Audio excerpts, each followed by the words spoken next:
खुलुमबाय बड' जबनि चेनेल नायगिरि नोंथांमोनखौ गिबियावनो बयखौबो चेनेलाव बरायना लाग्रोनाय जाबाय।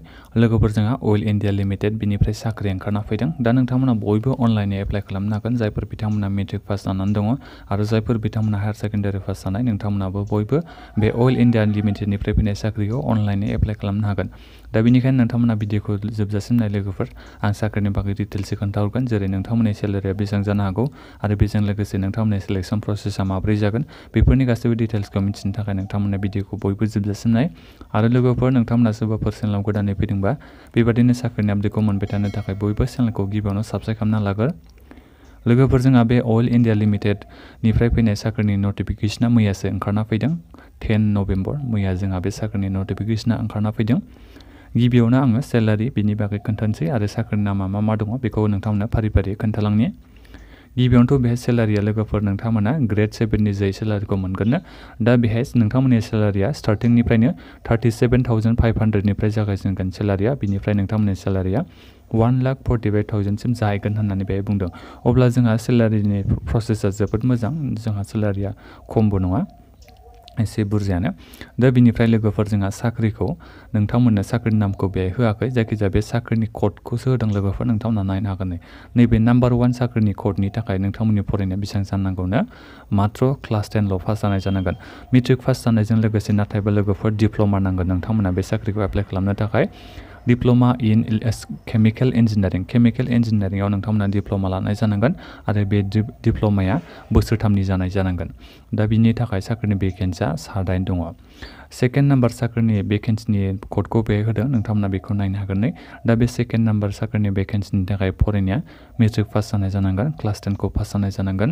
बिनिफ्राय डिप्ल'मा नांगोन सिभिल इन्जिनियारिंआव, बे डिप्ल'माया ओमफ्राय बोसोरथामनि जानाय जानांगोन। बेखौ जुदि नोंथांमोना डिप्ल'मा दङबा मेट्रिक पास जानायजों लोगोसे अब्लासो एप्लाइ खालामनो हागोन। बेहाय नोंथांमोननि साख्रिनि भेकेन्सिया 12 जन दङ।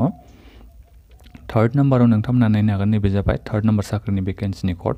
फरायनाया बे सेम टु सेमानो, नोंथांमोननिया मात्र मेट्रिकल' पास जानाय जानांगौ। नाथायबा मेट्रिक पास जानायजों लोगोसेनो डिप्ल'मा थानाय जानांगोन कम्पिउटार इन्जिनियारिंआव, अब्लासो एप्लाइ खालामनो हागोन। आरो बे डिप्ल'माया नोंथांमोननिया बोसोरथामनि जानाय जानांगोन। साख्रिनि भेकेन्सिया बे 7 दङ। 4 नाम्बार साख्रिनि भेकेन्सिया नैबे दङ, क'डनि नामा बे। दा बिनि थाखाय नोंथांमोननि फरायनाया मेट्रिक पास जानाय जानांगोन, क्लास 10खौ पास जानाय जानांगोन। बिनिफ्राय डिप्ल'मा थानाय जानांगोन इलेक्ट्रिकेल इन्जिनियारिंआव बोसोरथामनि, अब्लासो एप्लाइ खालामनो हागोन। गासै साख्रिनि भेकेन्सिया बेहाय 21 जनखौ लानाय जागोन। आरो बेजों लोगोसेनो बेहाय इलेक्ट्रिकेल सुपारभाइजर सार्टिफिकेट अफ कम्पिटेन्सि नांगोननो, अब्लासो एप्लाइ खालामनो हागोन नोंथांमोना बे मोनसे साख्रिनि थाखाय। 5 नाम्बार साख्रिनि क'डआ नैबे लोगोफोरनि।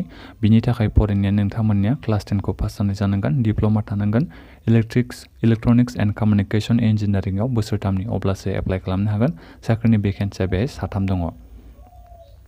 6 नाम्बार साख्रिनि भेकेन्सिनि क'डआ नैबे लोगोफोर। दा बिनि थाखाय नोंथांमोननि फरायनाया क्लास 10खौ पास जानाय जानांगोन।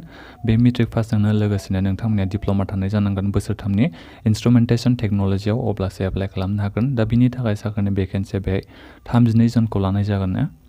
7 नाम्बार साख्रिनि भेकेन्सिनि थाखाय नोंथांमोना एप्लाइ खालामनोबा मेट्रिक पास जानाय जानांगोन। मेट्रिक पास जानायजों लोगोसेनो बोसोरथामनि डिप्ल'मा थानाय जानांगोन मेकानिकेल इन्जिनियारिंआव, अब्लासो एप्लाइ खालामनो हागोन। बे साख्रिनि भेकेन्सिया 65 जनखौ लानाय जागोन होननानै बे बुंदों। बेफोर जाहैबाय जोंहा साख्रिनि भेकेन्सिनि डिटेल्सआ। दायो आं नोंथांमोननो बैसोखौबो खोन्थाखानोसै। जेनेरेल केटेगरिनि केन्डिडेट बिथांमोननि बैसोआ 18 बोसोर जानायनिफ्राय 30 बोसोरनि सिंनि केन्डिडेटफ्रा एप्लाइ खालामनो हागोन। जायफोर बिथांमोनहा SC ST केटेगरियाव गोलैयो बिथांमोननियाबो सेमानो, 18 बोसोर जानायनिफ्राय 35 बोसोरनि सिंनि गासैबो केन्डिडेटफ्रा एप्लाइ खालामनो हागोन। OBC बिथांमोननिया 18 बोसोरनिफ्राय जागायनानै 33 बोसोरनि सिंनि गासैबो केन्डिडेटफ्रा एप्लाइ खालामनो हागोन। दा बिनि थाखाय एजनि माखासे रिलेक्सेसन होनाय दं, बेफोरखौ नोंथांमोना नायनो हागोन बेसेबां बोसोरनि एजनि रिलेक्सेसन होनाय दङ। सेलेक्सन प्रसेसा माबोरै जागोन आं बेखौबो नोंथांमोननो खोन्थाखानोसै। जोंहा सेलेक्सन प्रसेसा मोनसेल' जागोन, बेनो जाहैबाय जोंहा कम्पिउटार बेस्ड टेस्ट। बे कम्पिउटार बेस्ड टेस्टखौ नोंथांमोना अनलाइनै होनो नांगोन कम्पिउटाराव। बेयो आरो MCQ टाइपनि जागोन, बेयो नोंथांमोना सायख'नायल' फैगोन कम्पिउटाराव। नोंथांमोना जेबो लिरनांगौनि जेबो गोनांथि गैया। दा बेहाय माखासे डिटेल्स होदों, बेखौ नोंथांमोना नायनो हागोन। मा साबजेक्ट फरायनांगोन बे कम्पिउटार एग्जामनि थाखाय आं बेखौ नोंथांमोननो खोन्थानि।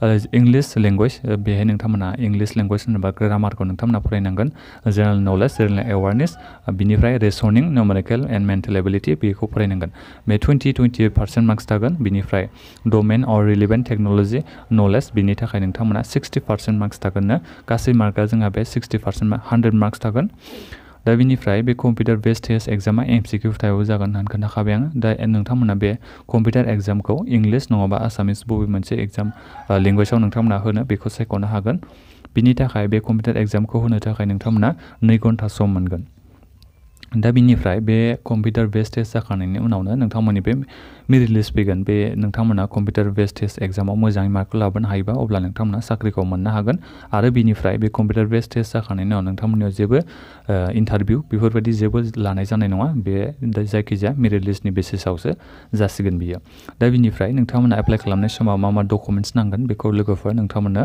बे फारि फारि खोन्थादों जेरै जोंहा इमप्लयमेन्ट एक्सचेन्ज रेजिस्ट्रेशन कार्ड नांगौ होनना बुंखादों जोंहा आसाम गभर्नमेन्ट साख्रिखौ मावनो सानोबा इमप्लयमेन्ट एक्सचेन्जआ नांखागौ दा बिनिखायनो इमप्लयमेन्ट एक्सचेन्जखौ नोंथांमोना बे होनो नांगोन आरो बेजों लोगोसेनो नोंथांमोना मेट्रिकनि क्लास 10नि marksheet pass certificate admit card बेखौ होनो नांगोन आरो बेजों लोगोसेनो माखासे बेहाय डिप्ल'मानि सार्टिफिकेट मार्कशीट बेफोरखौ नोंथांमोना होजोबनांगोन होननानै बे बुंदों आरो जायफोर बिथांमोना कास्ट सार्टिफिकेट दङ बिथांमोना होनो नांगोन होननानै बुंदों इफ एप्लिकेबल जुदि दङबा नोंथांमोननियाव ओमफ्राय पासपोर्ट साइज फट'ग्राफ बेफोरखौथ' नोंथांमोना अनलाइन एप्लाइ खालामनाय समाव होनो नांखागोनखा दा बे जाहैबाय जोंहा सेलेक्शन प्रसेसआ आरो साख्रिनि डिटेल्सखौ आं नोंथांमोननो खोन्थाजोब्बाय बे माखासे एपइन्टमेन्ट्सनि डिटेल्स होदों जेनेबा साख्रिखौ मोनखांनायनि उनाव सेलेक्ट जाखांनायनि उनाव माबायदि एपइन्टमेन्ट मोनगोन बेखौ बे खोन्थादों नोंथांमोना बेखौ फरायनानै नायनो हागोन आं लोगोफोर नोंथांमोना एप्लाइ अनलाइन लिंकखौ भिडिअनि डिसक्रिप्सनाव होनानै दोनदों नोंथांमोना बयबो सोरबाफोर जुदि इलिजिबोलबा एप्लाइ खालामबानो जाबाय भिडिअनि डिसक्रिप्सनाव लिंकखौ मोननो हागोन